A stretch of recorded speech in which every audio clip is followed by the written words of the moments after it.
Greetings. It is a great pleasure to join you here virtually at the World Forum on Higher Education in Global Bay Areas with fellow higher education leaders from all around the world.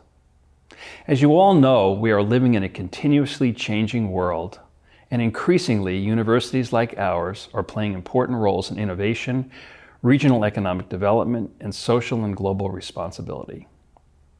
First, a few notes about Rutgers University, where I worked for the past 13 years, and I'm also a proud alum. Rutgers is the State University of New Jersey, a leading research university in the United States with over 70,000 students, including 5,000 from China. Our main campus, which is located in the greater New York, New Jersey, and Connecticut Bay Area. Rutgers was founded as Queens College in 1766, the 8th of 9 colonial colleges formed before the United States declared its independence from England.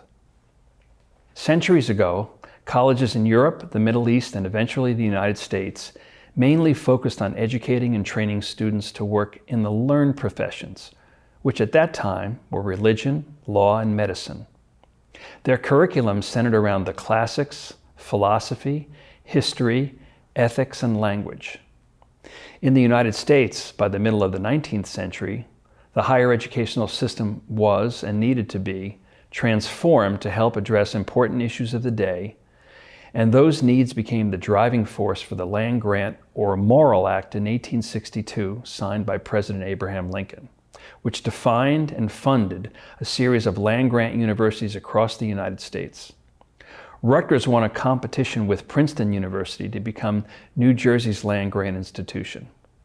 The land-grant institutions grew and took on the responsibility of expanding academic curricula to educate students in agriculture, engineering, including transportation, and later the liberal arts and sciences.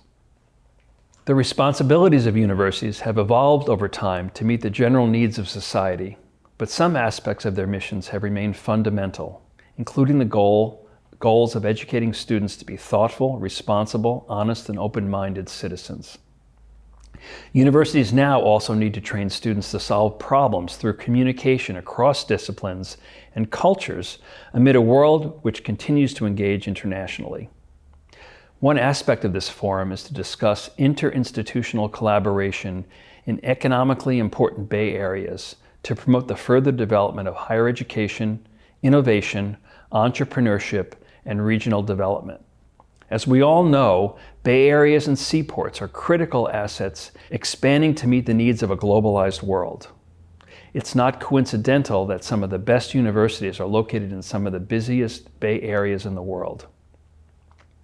The United States has historically had some of the world's busiest seaports, including those at Los Angeles, Long Beach, and the New York, New Jersey area, but these are no longer at the top of most active ports in the world.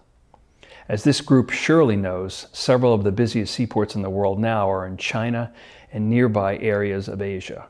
Universities play integral roles in supporting the development of Bay Areas and seaports. I will note a few Rutgers projects that highlight our contribution to issues impacting the greater New York, New Jersey Bay Area. While we know seaports are critical economic engines, we also realize that they are likely places to look for signs of environmental inequity. Rutgers has taken a keen interest in studying our regional Bay Area and has created a multidisciplinary group to focus on the health and economic impacts of ports on surrounding regions, which include both research and teaching activities. One of our projects, focused on the 50 largest U.S. seaports, found that areas within 2 miles of the ports had significantly higher levels of hazardous air pollutants, including fine particles such as PM 2.5 and other immeasurables than in nearby areas. A second study polled residents who lived adjacent to the ports of Elizabeth, Newark, Bayonne, and Jersey City to measure resident preferences concerning a variety of policies, including those focused on job creation, as well as others intended to protect local residents from air pollution. In yet another project, Rutgers faculty have built a rail network model to evaluate the main rail lines that are close to our local New Jersey seaport, major interstate highways, and an airport. This model was used to simulate the effects of potential accidents such as rail gas leaks and has been used to predict public health and economic consequences of such catastrophic events. Rutgers researchers have also developed a host of input-output analyses and econometric equilibrium tools that model the economic consequences of many of the related port activities. Through some of our research projects, we have found that the future for both economic benefits as well as environmental sustainability and negative public health impact near ports depends on many factors. Ports are expanding in the number and size. This can mean further intrusion into neighboring residential communities. However, ports are also major sources of employment, income, and tax generation, and can improve the standard of living of regional consumers. Governments and companies can, and sometimes do, choose to reinvest some of the tax revenue generated in improving the quality of life in neighboring communities. Furthermore, some government port authorities have compensated communities and individuals, and in other ways tried to be better neighbors. My colleagues at Rutgers would be happy to consider partnering with other universities and organizations like yourselves to continue and expand their work in this area. Of course, the foremost responsibility for universities like ours is to educate the next generations of workforce and global citizens in today's increasingly interconnected world. However, globalization has its challenges, and the positive and negative impacts of increased globalization are unequally distributed within countries and across the world. Income, wealth, and health disparities are unfortunately increasing in many places. The COVID-19 pandemic reminds us daily how interconnected the world is. Likewise, environmental pollution, often localized a century ago, is now becoming much more global. Think of climate change or the massive proliferation of plastic waste. Developing sustainable solutions to these challenges are just a few of the many areas where novel global responses are needed. Many of the critical issues facing humanity today are outlined in the United Nations Sustainable Development Goals Initiative, SDGs. Why do I mention Sustainable Development Goals?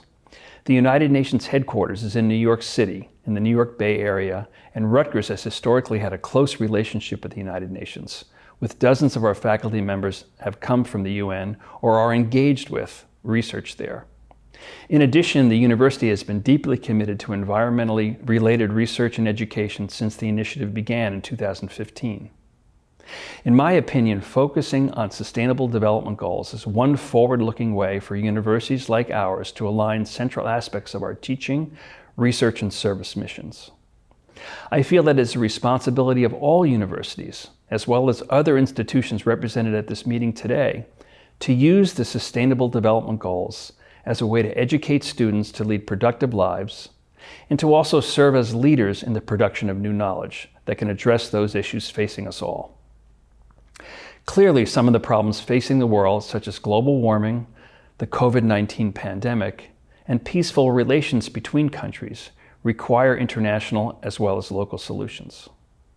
Helping solve grand challenges by addressing a sustainable development goal is also something about which students can become passionate.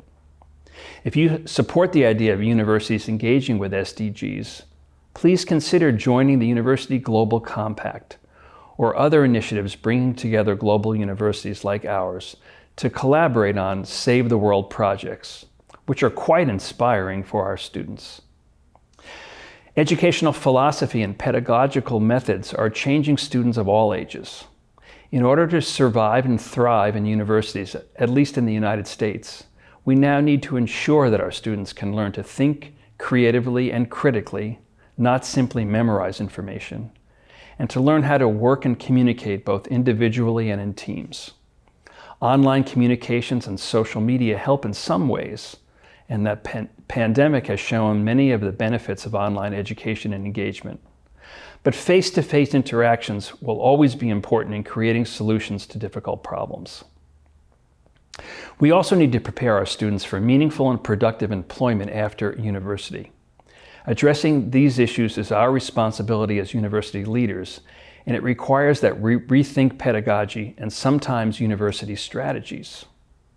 As we grow our university-to-university interactions, both virtually this year and in person, again, and I very much hope so, in the years to come, I encourage that we include educational philosophy and pedagogy in our discussions. We are finding that it is becoming increasingly important to teach our students to collaborate with their peers, including those from totally different backgrounds.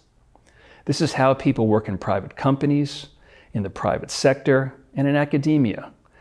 The growth in collaborative work also requires that students, as well as faculty and administrators, be open-minded in their interactions with people of very different backgrounds than their own. You may also hear of the concept of cross-cultural competence, and if you attend some of the forward-looking higher education conferences today, you'll hear more about these.